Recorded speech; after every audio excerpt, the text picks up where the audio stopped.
Good morning class. Today we are going to start chapter 6 of history, towns, traders and craftsperson. तो जो हम बात कर रहे हैं कि कोई भी टाउन जो है वो कैसे डेवलप हो जाता था, क्यों ट्रेडर्स जो है वो एक जगह से दूसरी जगह जाते थे और क्राफ्ट पर्सन का जो काम है वो कैसे चलता था। तो जब भी अगर हम मिडिएवल टाउन की बात करें तो ट्रैवलर जो है वो क्यों विज़िट करेंगे कहीं पे भी, तो उनके 2 और 3 पर्पस हो सकते हैं। जैसे अगर कोई टेम्पल टाउन है, मतलब कोई ऐसा टाउन है जहाँ पे एक टेम्पल बना हुआ है तो लोग वहाँ जाते हैं। या फिर कहाँ जाएंगे, जहाँ पे एक एडमिनिस्ट्रेटिव सेंटर है, मतलब पूरे उस एरिया का जो एडमिनिस्ट्रेशन है उस एरिया से चलता है, उस जगह से चलता है। या फिर कोई कमर्शियल टाउन है जहाँ पे ट्रेडर्स हैं, काम हो सकता है। या फिर कोई पोर्ट है वहाँ पे। तो इन सब एरियाज़ में जो है वो ट्रेडर्स ज़्यादा विजिट करते हैं और लोग जो हैं वो ज़्यादा विजिट करते हैं। और in fact many towns combined several functions, they are administrative centres, temple towns as well as commercial activities and craft person. तो बहुत सारे ऐसी जगहें होती हैं जहाँ पे ये सारे काम जो है वो एक साथ होते हैं। तो क्यों होते हैं एक साथ ये सारे काम? क्योंकि जो एरिया डेवलप हो जाता है तो फिर वहीं पे जो है वो डेवलपमेंट कंटिन्यू हो जाती है और वो एरिया फुली डेवलप हो जाता है। तो जैसे ये कुछ एरियाज़ हैं, अगर आप मैप में देखें, मसूलीपट्टनम, सूरत, हम्पी, तो ये ऐसे एरियाज़ हैं और भी बहुत सारे हैं। ये सारे जो है वो वेल डेवलप्ड सिटीज़ थे। तो मिडिएवल टाउन की अगर हम बात करें टाइम की, तो सूरत अभी आज भी डायमंड सिटी बोला जाता है, क्योंकि वहाँ पे डायमंड्स की जो कटिंग्स हैं वो होती हैं और बहुत पुराने टाइम से होती हैं। और मसूलीपट्टनम एक ट्रेडर्स का शहर था, बहुत अच्छा ट्रेड था वहाँ पे। और हम्पी भी अपने इन्हीं ट्रेड्स के लिए जो है वो फेमस था। तो यहाँ पे जो ट्रेडर्स हैं वो बहुत ज़्यादा विजिट करते थे। उसके बाद है एडमिनिस्ट्रेटिव सेंटर्स। तो एडमिनिस्ट्रेटिव सेंटर्स जैसे हमने पढ़ा है पहले, चोला डायनेस्टी चैप्टर 2 में पढ़ा था हमने कि थांजोवर जो है चोलास की कैपिटल थी बहुत हज़ारों साल पहले। तो कैपिटल का मतलब क्या है कि वहाँ से एडमिनिस्ट्रेशन भी चलेगा, और जहाँ पे एडमिनिस्ट्रेशन होता है फिर वहाँ पे लोग ज़्यादा आते हैं, तो वहाँ पे ट्रेड भी डेवलप हो जाता है। जब ट्रेड डेवलप होता है तो कोई ना कोई बिल्डिंग्स भी अच्छी बन जाती हैं। तो वो जो है वो पूरा एरिया ही बहुत अच्छे से वेल डेवलप हो जाता है comparable to other cities of that area.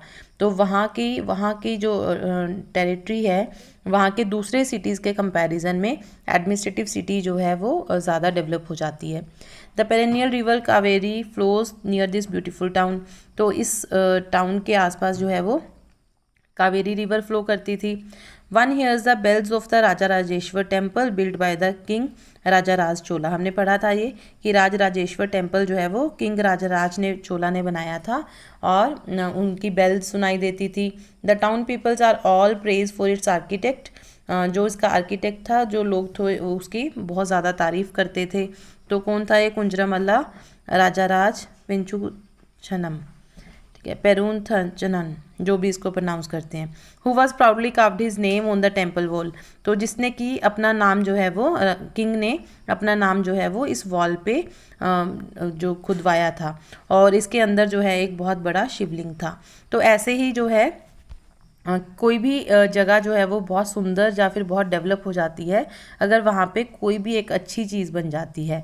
Besides the temples there are palaces with the mandap और पेविलियंस। और जो टेम्पल्स के साथ साथ और क्या था कि वहाँ पे मंडप्स और पेविलियंस का मतलब है पाथवे है इस टाइप से, ठीक है। तो इस तरह से जो है वो रास्ते बनने थे। Kings hold court in this mandaps. और मंडप्स में जो है वो किंग जो है अपनी कोर्ट लगाते थे। और issuing orders to their subordinates, there are also barracks for the army. तो जो मंडप्स होते थे, राजा उसमें अपने जो सारे ऑर्डर्स देते थे अपने सबॉर्डिनेट्स को, वो वहाँ पे बैठ के देते थे। और आर्मी के जो बैरक हैं वो भी वहाँ पे थे। The town is bustling with market selling grain, spices, cloth and jewellery. जो टाउन में है वो ग्रेन सेल करते थे, स्पाइसेस, क्लोथ और ज्वेलरी जो है ये सब कुछ सेल होता था।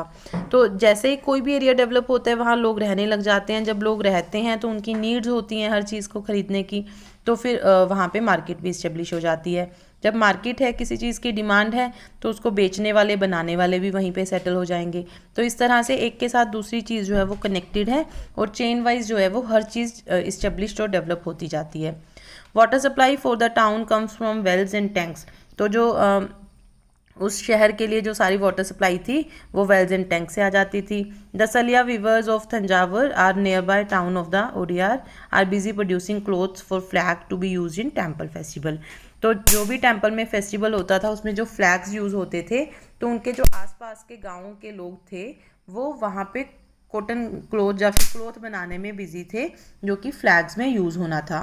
तो बहुत अच्छी कॉटन जो है वो बनाई जाती थी, या तो किंग्स के लिए या तो नोबिलिटीज़ मतलब थोड़े से जो रिच पर्सन है या फिर किंग के अंडर जो काम कर रहे हैं, तो उन लोगों के लिए बहुत अच्छी कॉटन बनाई जाती थी।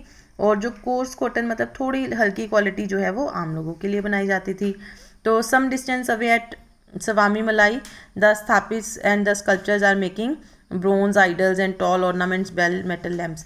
तो जो है थोड़ा सा इससे दूर जो है वो मतलब उनकी बहुत सारी जो स्कल्पचर्स हैं वो बनाई जाती थी और ब्रोंज आइडल्स बनाए जाते थे और बड़ी बड़ी ऑर्नामेंटल बेल्स बनाई जाती थी, मेटल लैम्प्स बनाए जाते थे। तो इस तरह से जो है वो हर चीज़ जिसकी भी डिमांड होगी मार्केट में वही चीज़ प्रोड्यूस होने स्टार्ट हो जाएगी, लोग जो हैं उसी को क्राफ्ट करना शुरू कर देंगे। तो इस तरह से अगर डिमांड है तो फिर वहाँ पे मार्केट इस्टेब्लिश हो ही जाएगी। तो नेक्स्ट आता है temples towns and pilgrimage centres. तो टेम्पल टाउन्स तंजावर जो है एक टेम्पल टाउन का बहुत अच्छा एग्जांपल है। टेम्पल टाउन्स जो है वो it shows very important pattern of urbanisation. तो अर्बनाइजेशन का बहुत अच्छा पैटर्न ये शो करते हैं। The process by which cities develop temples were often central to the economy and society. तो जो मंदिर रहे हैं हमेशा से हमारी सोसाइटी में वो सेंटर पॉइंट रहे हैं हमारी इकॉनमी का या फिर सोसाइटी का। Rulers built temples to demonstrate their devotion to various deities. तो जो भी कोई राजा होता था वो अपने भगवान के लिए अपनी श्रद्धा दिखाने के लिए बड़े से बड़ा अपनी पावर दिखाने के लिए या फिर बड़े से बड़ा मंदिर जो है वो बनवाता था। They also endowed temples with grants of land and money to carry out elaborate rituals, feed pilgrims and priest and celebrate festivals. तो इन मंदिरों का जो यूज़ है तो वो और किस लिए करते थे, ताकि जो भी लोग बाहर से आ रहे हैं, कोई पुजारी हैं, कोई पिलग्रिम्स हैं, तो उन अपने जो भी फेस्टिवल सेलिब्रेट करने हैं, ठीक है, इन सब चीज़ों के लिए जो है मतलब ये जो मंदिर हैं ये बनाए जाते थे।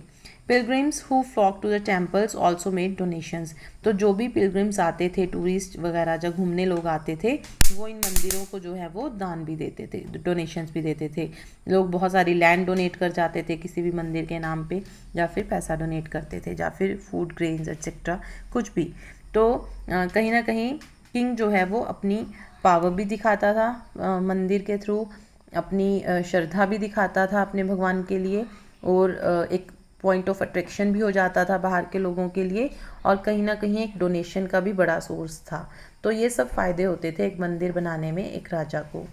Next is bronze, bell metal and the lost wax technique. तो ये टेक्निक क्या थी, किसी भी मेटल को बनाने के लिए ब्रोंज जो है is an alloy containing, bronze आपने साइंस में भी पढ़ा होगा, ब्रोंज जो है एक एलॉय है जो कि कॉपर और टिन से मिलके बनता है। तो bell metal contains a greater proportion of tin than other kinds of bronze.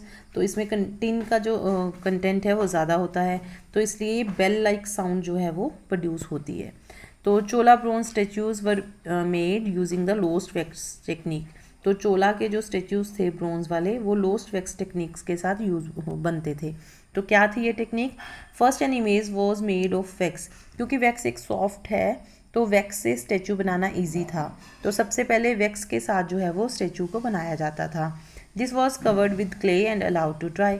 तो इसके ऊपर जो है वो क्ले लगाई जाती थी और उसको सूखने के लिए रख दिया जाता था।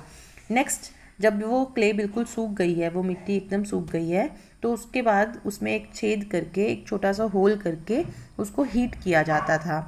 और जब हीट करेंगे तो वैक्स तो मेल्ट हो जाएगी, तो वैक्स को उस होल के थ्रू पोर कर दिया जाता था, बाहर निकाल दिया जाता था, और उसके बाद मोल्टन वैक्स जो है वो उस होल से बाहर आ जाती थी। Then molten metal was poured into the clay through that hole. तो उसके बाद जो हमने होल बनाया था उसमें से जो है मोल्टन मेटल को उसमें पोर कर दिया जाता था उस मिट्टी के स्टैचू में। तो उसके बाद मेटल जो है वो कूल हो जाएगा, ठंडा हो जाएगा।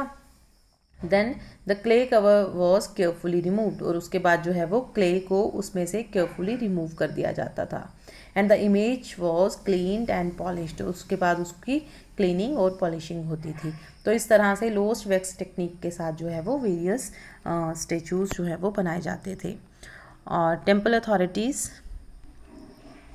तो यहाँ तक ही करते हैं बेटा इस चैप्टर को हम, तो नेक्स्ट कंटिन्यू करेंगे इन आवर नेक्स्ट क्लास। तो thank you and have a nice day.